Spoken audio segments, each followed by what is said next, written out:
Hi, friends. Today I'm sharing a new story with you. Hope you enjoy it. I went to my parents' house for Easter, only to find out my selfish sister had kicked them into the garage. That was the worst decision she ever made, it ruined her life. I made sure she lost everything, just like she did to them, and I never looked back.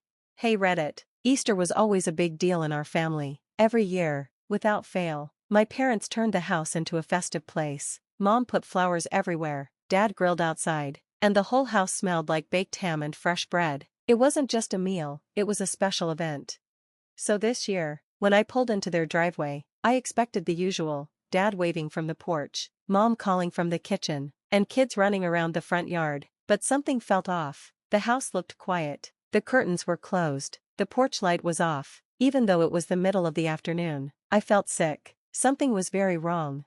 I noticed some of Ashley's friends' cars parked messily on the lawn, and my worry grew. Ashley, my sister, had always been a problem: selfish, spoiled, and always thinking the world owed her something. But even for her, what I saw inside was shocking.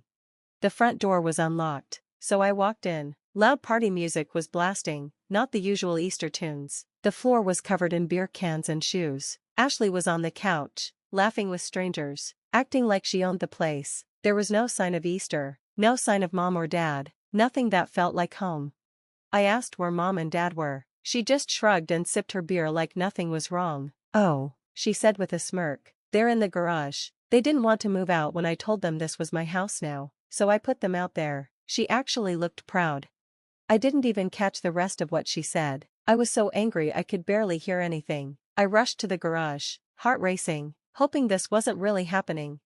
I opened the garage door and almost broke down. There, surrounded by old boxes and furniture, were my parents. Dad was in a folding chair, looking completely drained. Mom was pretending to stay busy, folding blankets just to do something. A tiny space heater buzzed in the corner, doing nothing to fight the cold. I could see their breath in the air. Dad tried to smile at me, but it faded halfway through. I asked what the hell was going on. Through tears, Mom explained. Ashley had tricked them into signing the house over to her temporarily, saying it was for a refinance. She said it would only be for a few weeks, but once the paperwork was done, she changed the locks, threw out their stuff, and shoved them into the garage like they were nobodies. She told our parents that if they didn't like it, they could leave, but they had nowhere else to go. I was shaking with anger. I hugged them tightly and promised this wasn't going to end like this. Ashley had no idea who she was messing with. If she thought she could take their home and pride without consequences, she was about to find out the hard way. I walked out of the garage and stormed back into the house, ignoring the looks from the strangers who clearly thought this was just a party house. Ashley barely glanced at me when I spoke to her. She kept laughing with her friends like I was just some annoying noise. That's when I made my decision. I wasn't going to argue or beg. I wasn't going to waste energy yelling at someone who treated people like trash. I was going to take her down, quietly and completely. The next week, I got to work. I met with a lawyer and brought every document my parents still had: old house deeds, emails from Ashley where she promised it was temporary, and voicemails where she bragged about owning the house. Turns out, Ashley had been sloppy. The deal she tricked them into signing was full of illegal stuff: elder abuse, lies, and pressure. My lawyer was thrilled with the case.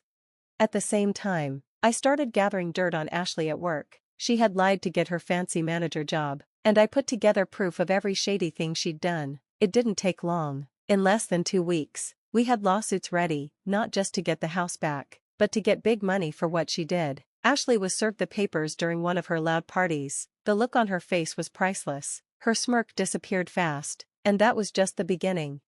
Her friends ditched her when they learned the truth. She got fired after her boss found out about the fake degree, and the landlord, yep, because she was losing our family home, refused to rent to her once he heard she was being sued for fraud. Within a month, Ashley went from acting like royalty to being broke, jobless, and unable to afford even a coffee. But the final hit came in court. The judge ruled in our favor. Not only did the house go back to our parents, but Ashley was ordered to pay back hundreds of thousands of dollars. She cried and begged, but no one felt sorry for her. Not after hearing how she made her own parents live in a freezing garage during a holiday about family and love. She had nothing left. No friends, no job, no home, no name, nothing. I didn't yell or gloat. I didn't even look at her as we left the courtroom. Just like she had left our parents cold and ashamed, I left her there, alone, crying, and ruined. It was done. I took everything from her, just like she had tried to take everything from them. I walked away, or at least, I thought it was over. Then came the call. Ashley wasn't done destroying lives, and this time, it wouldn't just hurt our family. I thought things would settle down. I thought life would go back to normal. I even hoped Ashley would learn something from all of it, that she'd hit rock bottom and start fixing her life, but I was wrong. The call came at the worst time, right when I sat down after a long workday. Mom's name popped up on my phone, but her voice wasn't normal. She sounded scared. I could hear it in her tone. Ashley had come back. This time, she wasn't just angry, she was desperate. She begged Mom and Dad to forgive her, to let her come back. She cried, said she had changed, that she was sorry, and needed help. But something felt off. Her words didn't sound real. There was a strange edge in her voice. My parents didn't want to believe their daughter would go this far, but my mom, being kind like always, agreed to meet with her to hear her out. That night, I went over too. I wasn't about to let Ashley sneak back in and ruin everything again. When I got there, my parents were sitting at the kitchen table, chairs pulled out like they were waiting for something. And then I saw it, Ashley's SUV parked out front. She was still playing the victim. The door opened before I even knocked. Ashley stood there, arms crossed, forcing a weak smile. She looked tired, like she hadn't slept in days, but there was something strange about her eyes. This wasn't about being sorry. It wasn't about coming home. This was about payback. She didn't even say hello. Right away, she started yelling. Her words didn't match her tears from earlier. She blamed me for everything, said I had ruined her life, taken her job, her name, her home. I felt sick. Ashley was blaming me for everything, acting like I was the bad guy who pushed her into all this. But the more she talked, the more obvious it became. She hadn't changed at all. She was angrier, more bitter, and just as manipulative as ever. Now, she wanted revenge, and I was her new target. For a moment, I didn't know what to say. She kept talking, spitting out lies and trying to twist the truth, but I wasn't going to let her turn this around. Not this time. I stood there, trying to think of what to do next. I had thought she was out of our lives, that things were finally calm, but Ashley had been planning something big. The fake apology, the crying, the new car, it was all a trick. She wasn't back to make peace, she was back to cause more damage. Then it hit me, this wasn't just about me anymore. Ashley had set her sights on something bigger. I needed to act fast before she hurt more people, but this time, I wasn't going to rely on lawyers or courtrooms. I was going to beat her at her own game. I was going to hit her where it would hurt most, her ego. I looked at my parents and told them to stay out of it. I'd handle this. That's when my new plan started. Over the next few days, I got to work. I contacted people who knew what Ashley had done. I started digging deeper, and what I found shocked me. Ashley had been running a secret scam for months. She used our parents' house to get loans, forging their signatures. She sold family heirlooms, items that couldn't be replaced, just to fund her lifestyle. She made fake bank accounts, maxed out credit cards, and stole thousands from local businesses.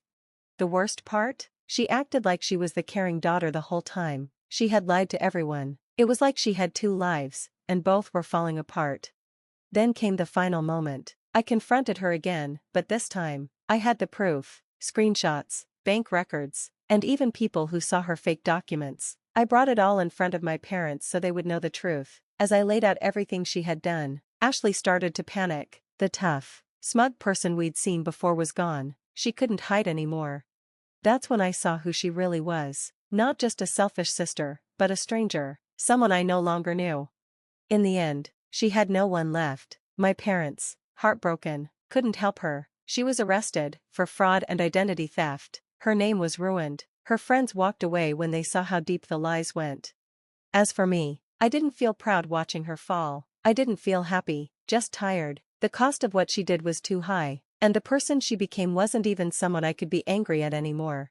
My parents needed time to heal. It was a slow, painful process, but I stayed with them, and together, we rebuilt everything, not just the house, but the trust, the love, and the safety she had tried to destroy.